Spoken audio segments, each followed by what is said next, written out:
3, 2, 1. What's up, everyone? My name's Freddy. Welcome back to another episode of Capturing Form, where we're talking to creators about what they're creating, their process, their routine, and even everything in between. So thank you again for joining me for yet another episode. This is episode 5.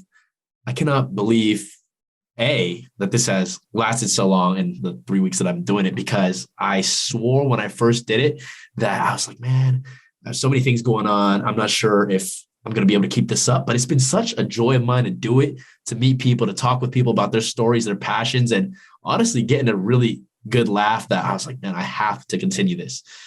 And I think with this episode in particular, what I'm really excited about is the fact that this is the first time that I've gotten the chance to have an interview on the podcast that was not someone I directly knew prior hand.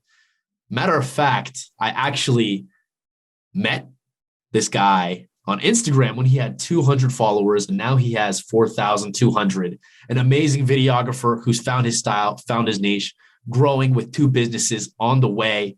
And I think he has so much more to come. Student as well. It's not easy to juggle. So everyone, let's welcome Stanley Chen to the podcast. What does it do, my guy? What's up, Freddy? Thanks for having me, man. It's actually an honor. You've been talking about my credentials, but fuck, man, this dude is videographer, photographer, rapper, man. This guy's got it all as well. You captured it all there. I got a few businesses on the way, so keen for you guys to see that. What's really dope is that when I met him at 200 followers, he already had what must have been like 30 or 40 vlogs up to that point. So clearly already working on the craft. And just like I said in some past episodes, that consistency, so key in building up the following. And you've damn near been consistent every day. Have you missed a video? Oof. Okay. There was one day in Melbourne. So what happened in Melbourne? Oh, fuck, man. Yeah, this is crazy. So I'm an avid tennis player, right? So I went to Australian Open for a weekend with one of my mates, and my computer at the time was a shitty MacBook Air. Like, it could barely run Premiere Pro. I edited it on a desktop at the time. And so I was like, there's no fucking way I can edit on this literal toaster. And so I was like, okay, I need an upgrade. So I went down to Melbourne. I bought a MacBook Pro, like the thing you see me on right now. And then I got back from the Australian Open at 1 a.m.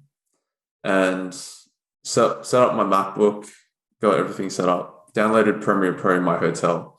My mate's like absolutely just passed out on the bed behind me. And then 3 a.m. comes and I'm like, okay, I got to start editing now. And so technically I missed that. Yeah, it's like technically I missed that day because I posted the next day at like 6 a.m. But I mean, that's happened a few times. And I don't know if I count as missing a day. But apart from that, I would say I took one day off after I finished my first round of my own version of Project 50. I took, I think, one day off, and then I was like, man, I have to get back into this. Like, it just feels wrong not to create. So yeah, I mean, that's the only day I took off, I guess. Yeah. Literally, it's how I feel, and I'm sure how you feel when you don't go to the gym because you were quote unquote like too busy that day, or so many things happened that you just couldn't go. And you're like, I just feel so wrong. I need to go. Like, it'll be like 10 p.m. and you'll be like, I haven't gone yet today. I need to go. Yeah, it's like you start twitching and shit. It's like, this doesn't feel right. At some point, man, like, I feel like every creative, when they become so engrossed in something, it's literally routine. If you don't do it, it's like you messed up that day. And to some degree, there's almost like a guilt. At least to some degree, I feel that when I'm not creating, like, I set this goal for myself, you know what, every week I'm gonna have a guest on this podcast. And I really feel like when that day comes, when I struggle to find a guest for the next week, I'm gonna be like, damn, something's missing. Like, damn, my heart kind of hurts. Something's wrong. Yeah. I mean, I'm big for mental health. Just like to get deep for a minute. in terms of mental health, it's obviously an obsession. An obsession can be good, can be bad. And when it gets bad is when you start beating yourself up over that guilt. And it's just, for me, when I started, I was like, if I miss a day, like, you're shit, you can't do this. Like, I can't believe you missed a day. But like, I mean, we're human. So, yeah. So it's just, you can miss a day and it's just like, you're taking care of yourself. If you think about it like that, it's, I mean, you come back like way more energetic. You come back backing yourself. And when you're backing yourself, you get into the flow and you create a lot. You create stuff that's you don't even think you can create. Like you look back at it and it's just like, holy shit. So that's just my take on missing stuff. But at some point, the obsession is needed to take things off the ground, to want to and be motivated to do it. But at a certain point also, if you get too wrapped up into it, you start ignoring things, you can start getting real frustrated. You can start pointing in the mirror and being like, you're the reason why I'm failing, which would be like yourself, and get really down. So there's clearly a fine line between being a healthy obsession versus, a pretty nasty obsession. Yeah, for sure. Anyways, let's take this obsession back. First time you ever held a camera. Tell me about that. Oof. Okay, so first time I ever held a camera, my first camera was a Canon PowerShot. It's like point and shoot. It's a vlogging camera. And at that time, I was watching a lot of Casey Neistat, So Go. That guy's fucking nuts. The fact that just tangent. The fact that he films his entire day and then makes 20 minutes, like 15 to 20 minutes out of it. That's insane, because I'm making 15 seconds and I'm like I just have, like, not that I don't have enough, but it's just like 15 minutes. No, people don't understand how much that actually is in terms of, setting up the camera and like getting the shots that you want and kind of B-roll and actual content. Like 15 minutes is insane. I know. So yeah, but so when I started off, I had a Canon PowerShot and I went to Fiji with a mate. So we were up till 3 a.m. Like 2 days before the actual flight, and he was just like, hey man, do you want to go Fiji and film shit? And I was like, yeah, sure, fuck it, why not?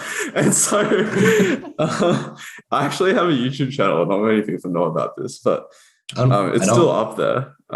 And yeah, we went to Fiji. I made a film, like / tried to imitate a Casey Neistat vlog, and that took me like 3 weeks to edit. Filming and everything was biggest effort. Oh my god! Like, because you're, in a sense, for me now, compared to then, filming used to take away from the experience. Whereas I feel like when I hold a camera now, it's like I look around and the smaller things that you generally don't find to be aesthetic, or you don't find where you can tell a story about, they suddenly become interesting. And so you become way more in the moment. But back then, dude, I was just pointing my camera in people's faces and just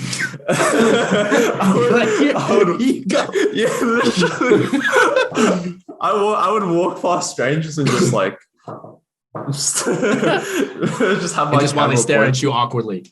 Yeah, straight up. And I was just like, no, I need my footage. I'm not gonna not do it. And then yeah, I mean, I was pretty happy with how it turned out, but obviously looking back, geez, that's day and night from what I make now. So I guess the feeling of holding that camera was something fresh, but there was a lot of pressure I think I put on myself, because I wanted to make something pretty awesome. Like I wanted to hold myself to that standard of Casey Neistat or whatever.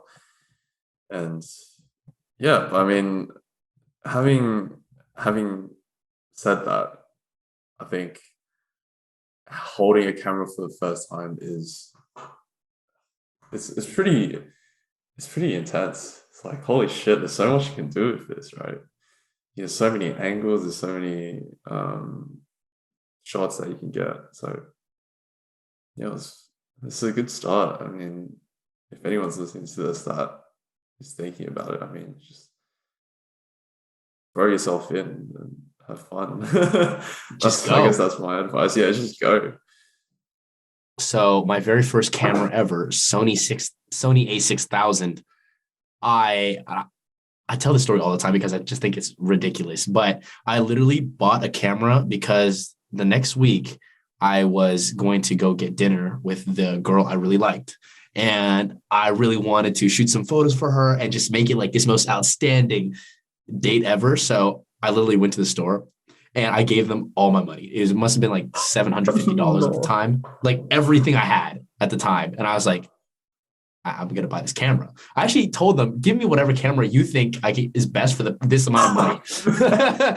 And they gave me the A6000. So I kid you not, I walked home that day and I was so happy. I put that kit lens on and it felt like the world was in my hands. That small little thing. Needless to say, like I went and I did take photos for her, but they were god awful, so bad, unusable. So thought that count. I have no idea about like shutter speed, ISO, aperture. I'm pretty sure the shutter speed was at like 1 second the whole time. So everything was blurry. Wait a fucking minute. so like there's all these shots, they're all blurry. If they had cars in the background, all light trails. It was just like artistic, but at the same time totally not what I intended for it to be.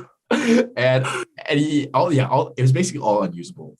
But yeah, moral of the story is I just felt so like powerful at the moment. It was all until like I realized, man, this is not looking how I want it to look, that I was like, maybe I need to like learn a little bit. So that was my first journey. I actually quit photography and videography for like a few years after that because I got so discouraged and I didn't want to learn. But that's a story for another time. Yeah. Yeah. Can I just say you're definitely thinking with the wrong head, man. I know, dude, man. I was all your money on a camera. Fuck. And I had no job. Man. That was like birthday money. That was like everything when I was like 16. So I still have that camera actually, but I'm trying to sell it because apparently they don't make them anymore. Really? Because I know there's A6400s. They've upgraded it from that. Yeah, my version is one before that. Yeah. It's A6000, man. I'm not exactly sure when it released, but it must have been like 2016, 2017. So it was a good camera though, if I remember. Because I think they had a problem with like overheating, but still a really good camera. Dude, no, solid camera. But anyway, so after your initial bout with that point and shoot, how'd you end up discovering Project 50, which for everyone out there is more or less a lifestyle challenge to change your lifestyle, become healthier, and record your process? How'd you discover that, and what led you to eventually making your own version of it? I think I wanted a creative challenge. So at the time, fun fact, from when I started Project 66, which was my own version, from the time I started to probably 3 months before that was when I created my Instagram account. Because before that, I wasn't big into Instagram. I thought, it takes a lot of time. Like Facebook at the time already took a lot of time for me. So if I was thinking if I got Instagram, how much time would I sink into it? So yeah, fun fact, 3 months before I actually started the project, I actually made Instagram. And then I just came across it while I was going through Reels. Like I saw, I think probably the first video I ever saw was a Nico, like, I don't actually know how to say his name, but Rock and Wall, I think. Rock and Wall, yeah. I think it was one of his videos. And then I was just like, yeah, that's pretty dope. Like, I kind of wanted to build a brand as well. So I saw his video and I was like, okay, it takes, probably a few minutes out of my day to film whatever. It fucking does not. It takes hours. And then And then I was just like, one of the things I was reading at the time was Atomic Habits. And so I put two and two together and I was like, hey, maybe I should force myself to be more creative. So one, be more creative, and then two, I'd be able to, actually improve like my lifestyle. And as I kept doing it, I started realizing that the more in touch your lifestyle is with the content that you make, the easier it becomes, because you're not forcing anything, you're not faking anything, you're just living your life. And then finding the aesthetic through the camera lens just is an extra thing on top. But yeah, coming to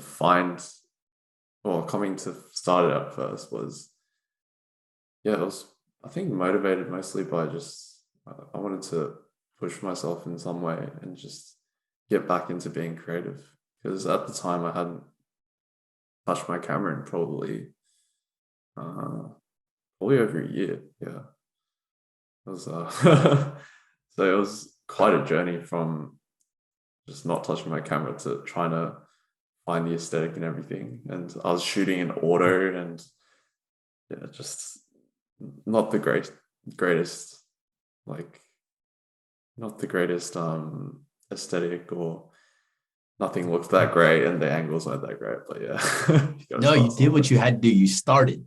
Yeah, exactly. The biggest thing I've seen it in myself. I've seen it in others. Everyone typically has something they want to do. Yeah. For the most part. And whether it's take a leap in whatever their field is, take a leap doing something new, even venture the waters of, your fears. Man, it's so hard to say, I'm going to do this. I'm going to do this today. You always push it back to tomorrow. And even though we talk about it all the time, like, don't procrastinate, just start. The actual amount of people that take the initiative and start is so little compared to the amount of people that consume content saying, just start. So the fact that you started is huge. I think the biggest thing for me that I've learned is, and this comes from kind of tennis, I guess, after a 3 a.m. edit at night or whatever, just when I'm really up late, and then I have training the next morning at 9 a.m. So I probably get like 4 or 5 hours sleep. Some nights probably 3 hours.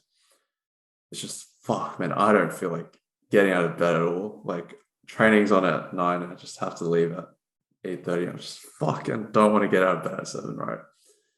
But I think one of the biggest things that helped me was, you just get up and see what happens. Like, that second part, just see what happens. You don't have to expect anything. You don't have to set yourself up for greatness and for that day by, oh, I'm going to do so much, I'm going to do this. Because most of the days that you get up and do great things is not on a day that you feel like doing stuff. And so for me, it was just, okay, I feel like shit right now. I'm just gonna do my routine, like brush my teeth, wash my face, do that, have breakfast, and see what happens. If I really feel like I'm gonna die, then I won't go. But I mean, I haven't missed a single session on those kind of days, because it's so powerful, man. You just try and see what happens. That's, I think, the biggest thing. And especially when you're starting off as a creator, you're not going to get many views. I say that, but a few of my friends just post a video and they get a few thousand. I'm just like, it's just the shit. It's not, well, I don't want to compare myself. It's just like, damn, I just put 3 hours into an edit and they put 10 seconds into it and they got 5K and I got 300 views. Because that's what I was starting, right? And yeah, but when you're starting out, it's just, you just got to try it and see what happens. And I think I'm blessed in a sense that I think when I started off and I didn't get many views, like the fact that I didn't get many views helps me out, because that trained my mind to not focus on view count. It just trained myself to focus on creating better content. And like for myself, because I really enjoyed the creative process. I wanted to see where I could take my my I guess talent, my talent with videography. So it's yeah, I feel like I was blessed in that sense that I wasn't getting 5,000, 6,000 views, and then suddenly it would have hit like 300 because the quality of content wouldn't have been that great. And yeah, I mean, even now I see a lot of people, like for me, I can see when people are creating with the intention of kind of gaining views. Like, Tell me about that. it's just like you can kind of tell the vibe. It's you see people like jam all these crazy transitions in like that don't work together. Like they it makes the video super choppy, and like I wouldn't say it's the greatest like I wouldn't say it's the greatest way of storytelling, but it definitely catches the eye, and you can see like all these like I don't want to shit on anyone, but it's just it doesn't work, it doesn't flow, and you can kind of tell it's people just doing it to try and get more people to watch it. And I guess when I like in that sense, I use a lot of transitions, yes, but I always try to make sure that those transitions kind of tell the story as it's going. So it's not just one thing and then surprise transition, and then the next thing doesn't make sense at all. So I'm always trying to keep it flowing, and it's I don't know how to really explain it. It's hard to tell. Like you can tell that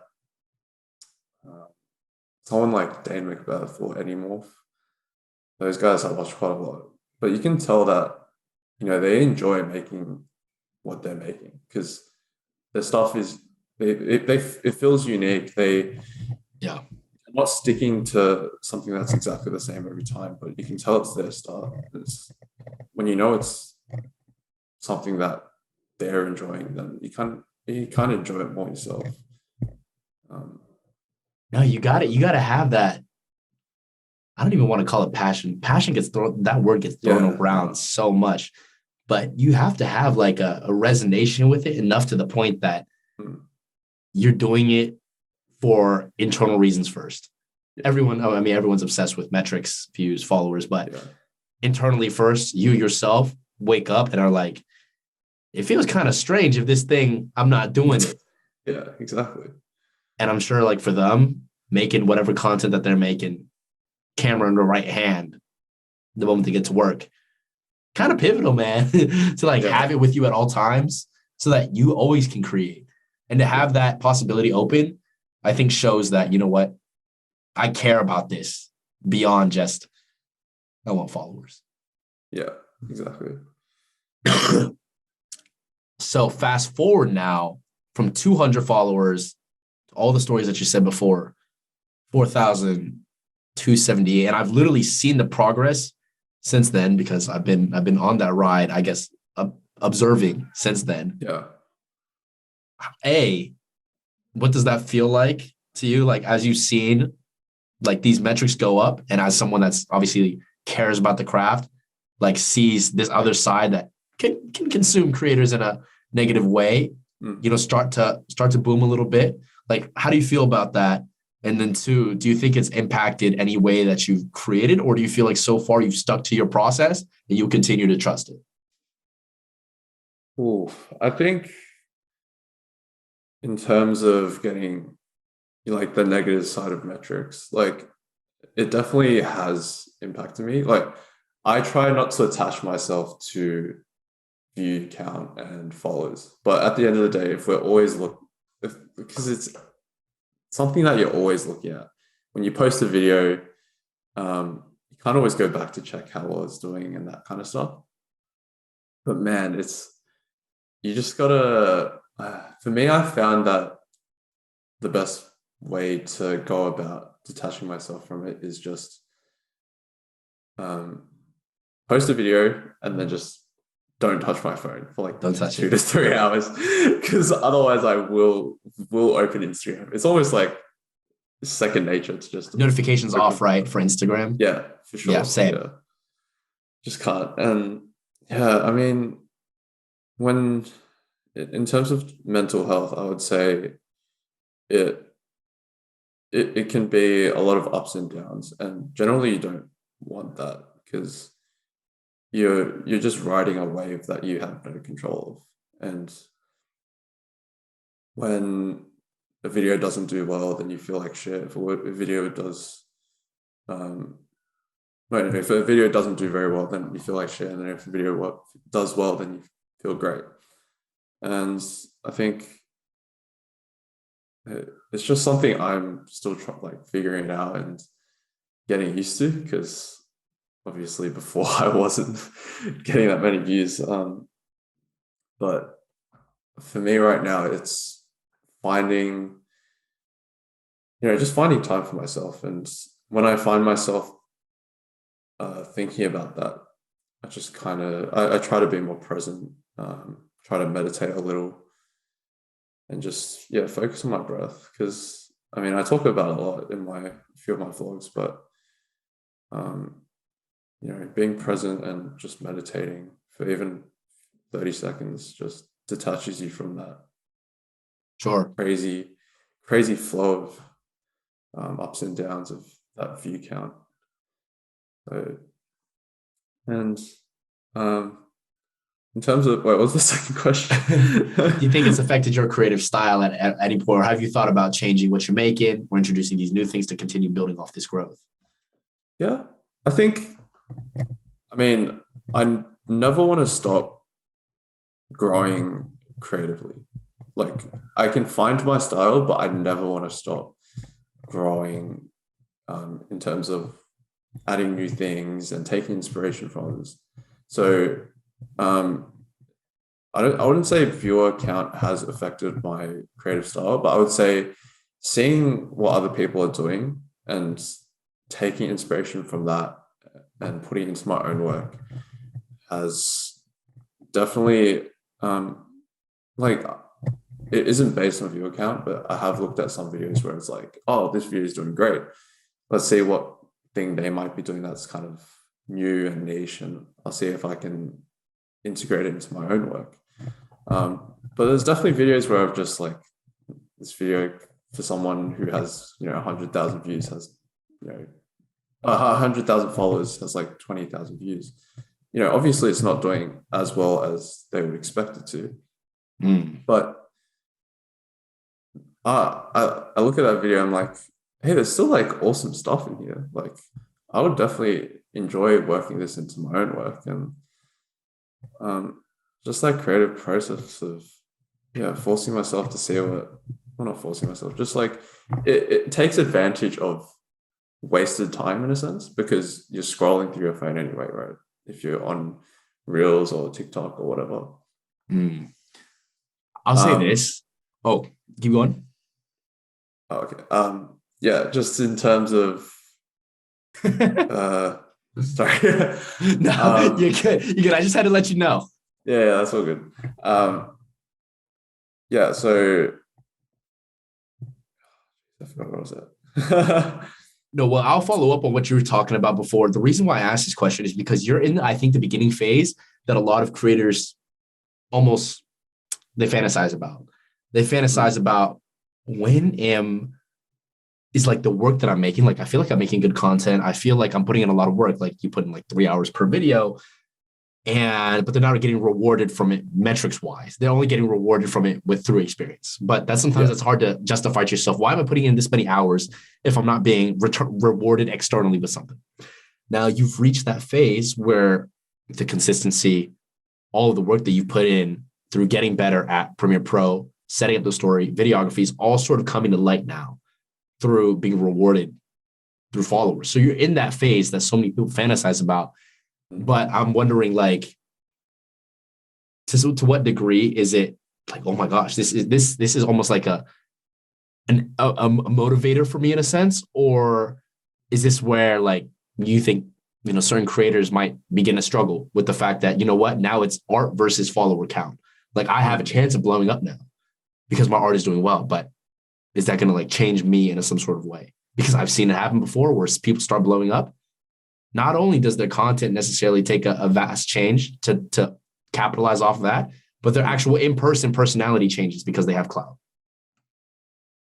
Yeah, see, that's one of the things I never want to become. Like, I hope I never become like that. But yeah, so I think if you go into content creating with the intention of gaining as many followers as you can, then you are going to hit that phase where you start changing who you are and you start changing your style. And for me, I think it's a fine balance between what you want to create and integrating stuff that works. And sure, I think for me right now, it's being like I enjoy just throwing in random videos. Like for example, I just went on a camping trip and I posted that video. There wasn't any motivation. There was no like over text, no captions that kind of draw your attention. It was just me kind of having a great time. And so telling that story, I really enjoyed that. And so one, you have to create for yourself at the end of the day. It's being able to recognize that though, when you're creating is a really hard thing. Because when you're going through Premiere Pro, you got 2 to 3 hours to edit, right? And minimum. I will sometimes sorry, say again? No, I was just like minimum 2 to 3 hours. Oh yeah, minimum, yeah. So sometimes I'll find myself an hour or an hour and a half in, I'll have half the edit finished. I'll be like, man, this isn't my style. Like I can tell that I'm not making this for myself at this moment. And to be able to recognize that, I found is one of the hardest things, because then if you just keep going with what you're doing, then you kind of produce something that isn't exactly you. And sure, it might do well, but you won't enjoy it as much. And two, if you do recognize it, then you can kind of pull yourself back and, I guess restart in a sense. I guess most people wouldn't want to restart, but I would kind of just scratch what I have and go again. Like generally the clips I've chosen are pretty well. The clips that I've chosen are nice, so all I can do is just repurpose them in a way that I'll enjoy a little bit more. And so it's just finding that balance between creating for yourself and creating for others, and then noticing when you're actually creating for yourself is a pretty hard challenge. There's definitely instances where I've just, for one day, I've made 2 to 3 edits. 2 to 3 edits. I remember there was a day, I think it was like last week or something, you had 2 videos for one day. Yeah. And I don't even think that's the first occurrence. No. There's more after that. Yeah, you're like, more. Yeah. More 2 videos. So, I mean, it's like the gym. You got to flex the muscle. The more times you flex the muscle, you're like, man, maybe I could do this even twice a day. Next thing you know. But the skill set is advancing so much. And I see that too. Where I think after the second set of Project 50, would you want to take it? Or let me even ask you another question. Would you even try to make your own version of a quote unquote Project 50? I think my first round was my attempt to create my own version, which was like more about habit building than the kind of routine that the Project 50 sets out. And because for me, I think habit is way more important than routine, because your routine is built on habits, right? Sure. And so that was where I started off, and that's where I made my own 66-day version, because it takes quote unquote 66 days on average to build a habit. But if I was to go again, I'm not really sure, to be honest. I think I just keep experimenting. That's the main thing I've been focusing on. Just trying stuff that is kind of new and fresh, but then making it my own.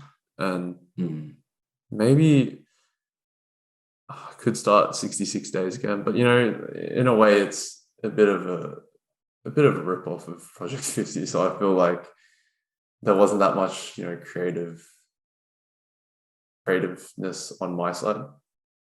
So if I was to go again, I'd spend a lot more time thinking about it, and probably, write it out and see why people would actually want to do it and why this would be helpful for myself. But probably something habit building, something to do with a morning routine, I think would be pretty good. Because, man, that idea of what I talked about earlier, where you just get up and see what happens, is like how you start your morning routine. Definitely. Okay. No, I was just going to say, the morning is where it literally all begins. You have a good morning, chances are of you having a good afternoon, and then continuing on that train are so much higher than if you didn't. When I initially first found Project 50, man, this must have been January 28th. I don't know what it was. It somehow appeared also on my Instagram reels. I never heard of it up to that time. I didn't even know like someone created it. I just thought, I don't know, everyone. Yeah. Anyways, I was like, okay, this is a great time for me to see if I can implement these rules. And suddenly, throughout the few weeks following, it became less about building the routine and more of a way for me to explore. It's almost like a way to hold me accountable to post, but just post whatever I wanted to post. Like I literally did videos that I don't think I have any sort of relationship to do with Project 50. Man, I had a video where I legit just talked about what shoes I liked. That's so good. Because shoes were what I liked. And I was like, man, I'm just trying to explore right now. So I think in that way, the direction I took it necessarily wasn't around the routine building, but it was good in just getting me to do it. And that's where I learned all my videography basics. Like it's unfortunate because you're literally about to get to where I'm at on your second round, and I'm legitimately on like day 30, having skipped like weeks at a time because this pops up or this pops up. But I'm determined to finish it. Like, let's come time, I will finish the 50 days. Yeah, you will. And then after that, we'll see. I also haven't really thought too far ahead. I'm more focused on like, you know what? In the short term, this is what I want to get done. In the long term, I want to hit these, but I'm not close to finishing these short-term ones yet. So we'll get there. But that's my mindset towards it. Yeah, you just take it day by day. That's probably the biggest thing. Like, what I was talking about earlier, a lot of people think, you're kind of superhuman for doing it, but you're just going about your day. You're just doing what needs to get done. I'm sure because, so for everyone out there, we're actually both in university. I'm in my final year. You're in your fourth. At least for me, it is so uncommon for me to see someone else carrying like anything, like a camera with them at all times. I kind of carry it with me almost everywhere, if I can. And so to walk around like a campus with that camera, to be talking to a camera when there's people around, honestly, it nerve-wracked me a little bit because it was like, oh man, I'm kind of standing out. But eventually you realize no one really is going to remember / cares. And then B, if this is what I got to do to make things happen, I mean, quite frankly, fuck it. This is what I'll do. Exactly, right? Yeah. Do you feel that at all? Because carrying camera around, filming your day. I know you also do this, do this scene where you literally get in the car and you drive away, but that means you have to stop the car and walk back and grab the camera and come back in the car. At this point, I don't even care. Like, for example, I'll give you 2 examples. So yesterday I was on a run and I took my phone and my tripod and my GoPro. So I'm just running around with these really sus looking tripod things and my GoPro head strap as well. And there's this crossing in Australia. We have like a road. There's like a little island and then the road again. And so I set my camera up on the island and there's just cars driving past. Like coming forward, just left and right.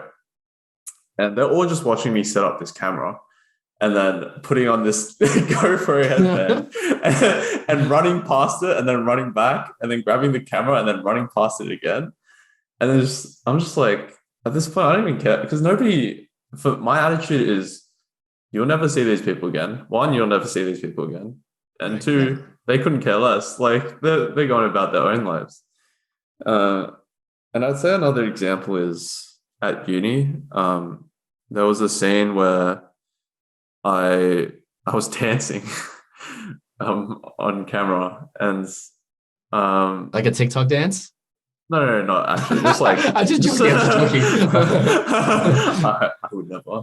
But it's just me vibing in the middle of a hallway, and there's people like to my left, and there's people above me, and there's people walking past behind me. I'm just, it's at the end of the day, none of these people are going to remember, and it's just enjoying yourself. You kind of get into your own little world. I've realized you become so engrossed with creating and setting up the shot and thinking about what you're going to do, that everything else kind of just fades away.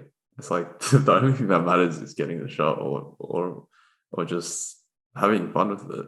Like you don't have time or headspace for what other people might be thinking.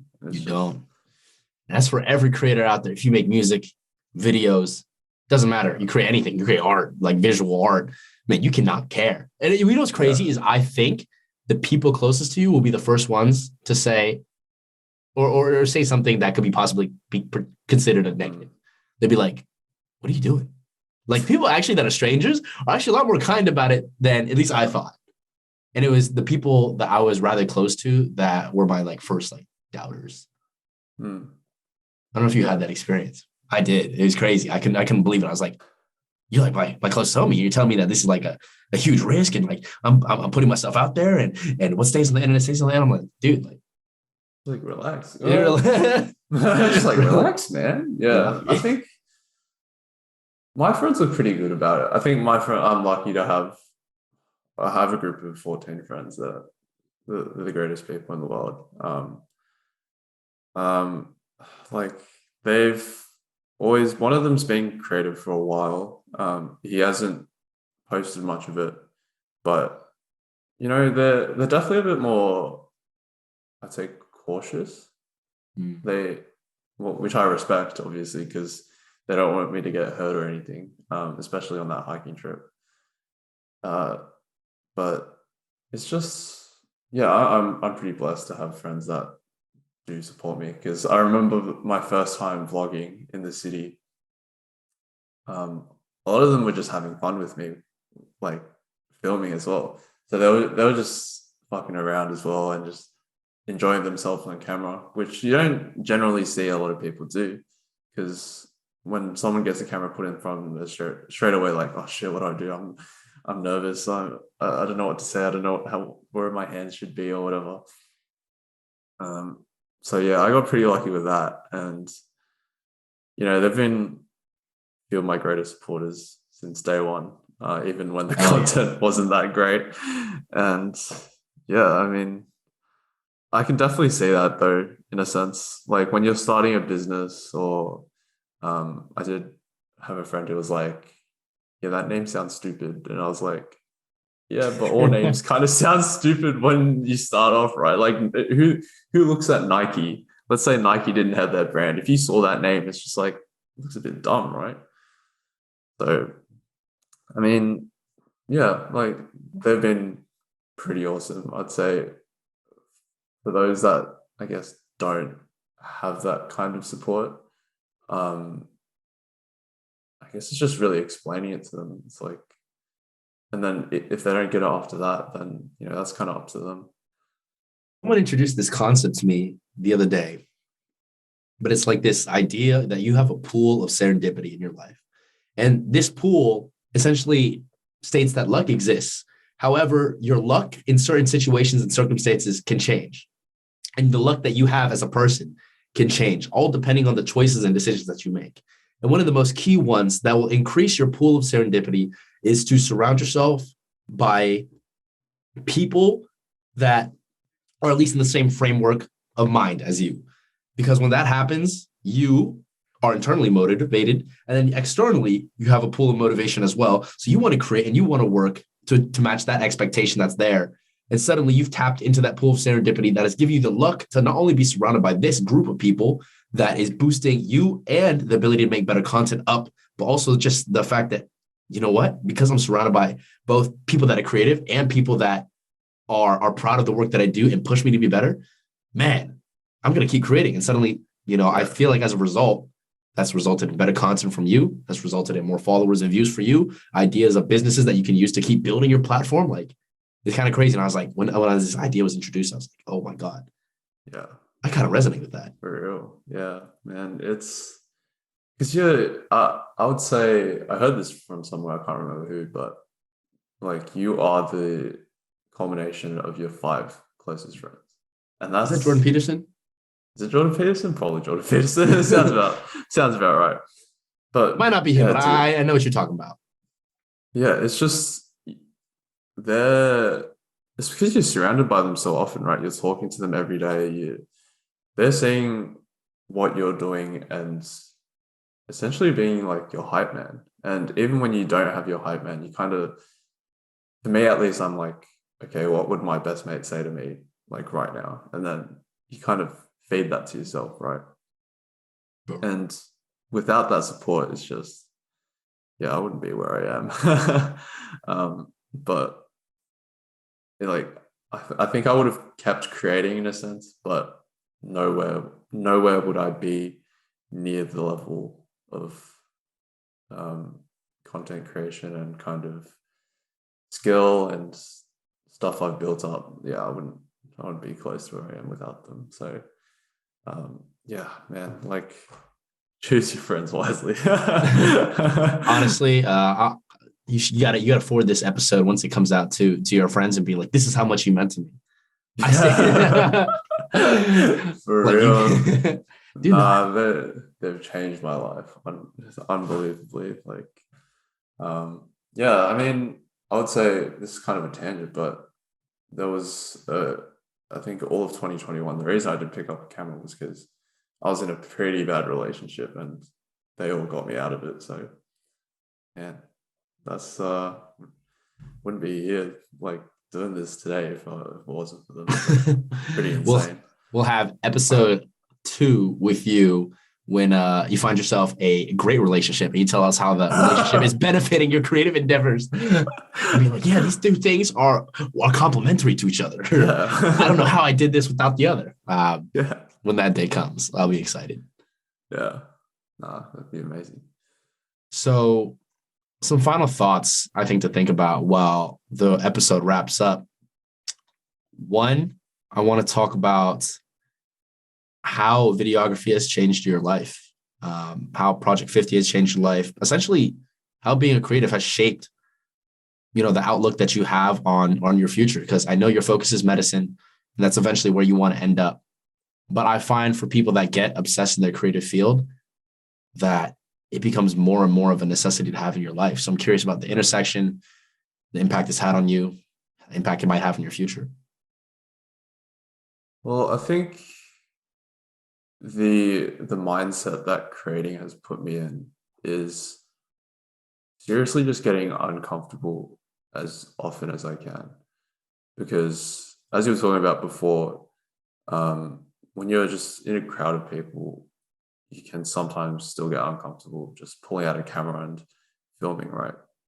So the biggest change for me and the biggest mindset that creating has kind of catalyzed in me is to really just be uncomfortable at all times. Like, you get so used to being uncomfortable that it feels weird to be comfortable again.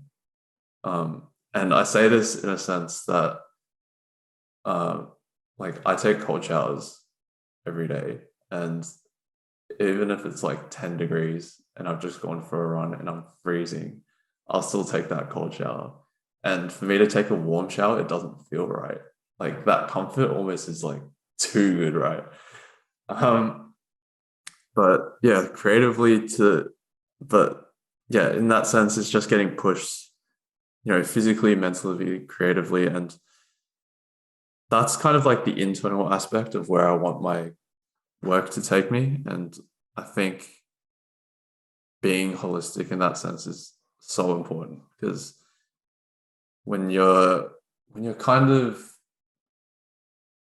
focusing everything on the physical or everything on the mental, then there's no balance and you kind of just get stressed out by one or the other. And so, yeah, just having that support from within myself, and then where I want to take it is essentially, just building my personal brand and kind of motivating people. Like that's one of the biggest things that I'd say has driven me throughout my entire life, is to better myself so much so that I can inspire other people to do the same. And yeah, to hopefully inspire other people to create, hopefully inspire other people to improve their lifestyles and, just become better versions of themselves. And with that, it's yeah, sure, there's followers and view counts, but if at the end of the day, if I made someone else's life, that a little bit better, then that's that's pretty good for me. Yeah, I mean, apart from that, being creative in the creative space, and then also trying to make a living out of it, is obviously hard. And so with social media, I'm looking to start a social media agency to kind of integrate this through lifestyles, have that balance of being able to support myself, but also just doing what you love, right? It's something that's I find myself in a rare position where I'm almost able to turn what I love to do into something that I can support myself with. And not many people get the opportunity, and obviously feel really blessed to do that. So yeah, just creatively, I think it's just the biggest avenue for self improvement, and one of the things that you can change instantly that probably has changed my life the most. Yeah, man, that's huge. For real, a lot of people think about, obviously you're in finance, that stuff's important, right? But I mean, at the end of the day, it's how content and how happy can you be in your own headspace and in your own life. And that just doesn't come around from, it just doesn't happen straight away. You have to force it in some way. And you have to force yourself to do things that will cultivate that, and to have thoughts and ways of thinking that will support that happiness. And I mean, being creative is I think one of the best ways you can do that, because it's almost an expression of yourself, right? And in that way, you're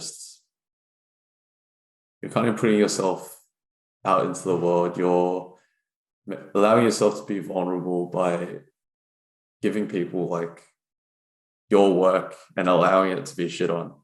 And it's just for example, I got my first hater today, and I was like, you got your first hater? No way. I got my first hater today. I was like, yeah, this is fucking sick, man. It almost felt good, because I was like, what'd they say? It was just you're not even halfway. I don't know what you're talking about. I can read the exact comment out to you.